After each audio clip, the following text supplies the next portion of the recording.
আসসালামু আলাইকুম। ওয়ালাইকুম আসসালাম। কাকা, আপনার এই যে গামলার ভিতরে এগুলো কি কি দেখা যাইতেছে? এটা হলো জিপ সার, ইউরিয়া সার আর হ্যাঁ, মাইটা সার। এটা গ্যান্ডারিতে দিতে আছেন না? হ্যাঁ, এটা কি দেশি গ্যান্ডারি? হ্যাঁ, এটা হলো হগুনকানি, এটার নাম বলে হলো হগুনকানি গ্যান্ডারি। এটা মুখে খায় আর কি। মুখ দিয়া মানে চিবিয়ে খায়, এটা হ্যাঁ, হগুন কেনি গ্যান্ডারি। হ্যাঁ, হগুন কেনি গ্যান্ডারি, এটা হাট বাজারের চাহিদা কেমন? হ্যাঁ, চাহিদা আছে। এটা বিঘা প্রতি কিরকম হয় কাকা?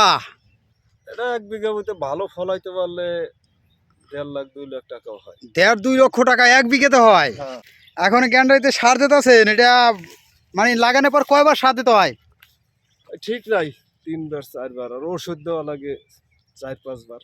4-5 বার লাগানোর পরে 20 দিনের মাথায় কি 1 মাসের মাথায় ওষুধ দেওয়াই লাগবে, আর নাহলে আগা পোকে ধরে। পোকে ধরে। মাসে একবার বা 20 দিনের মাথায় একবার ওষুধ দিতে হয়। এটা কি ওষুধ দিতে হয়? সেতারা? এটা হলো ওস্তাদ, সেতারা, আরো অনেক পদের ওষুধ আছে। ভিটামিন দেওয়া লাগে, ওই গেরা আবার ফাইটে যায়, ওইটার জন্য একটা ভিটামিন আছে, হুম, এটা দিতে হয়। ওটা দিতে হয়। হুম, ওই গ্যান্ডারি ফাটবে না, সেটা হচ্ছে আপনার হলো বোরন। বোরন স্প্রে করতে হয় না? এই যে কাকা এখন সার দিয়ে দিতে আছে, দেখেন গ্যান্ডারিগুলো কত সুন্দরভাবে ঢক হয়ে ওঠাতেছে। এটা হগুন কেনি গ্যান্ডারি। এই গ্যান্ডারি যদি চাষ করতে হয় বা চারা লাগে, তাহলে আপনারা যদি নিতে চান তাহলে এটা আমাদের সাথে যোগাযোগ করতে হবে ভাদ্র মাস, আশ্বিন মাস, কাতি মাস। এরপরে আর যদি যোগাযোগ করেন এই গ্যান্ডারির চারা কিন্তু দেওয়া যাবে না।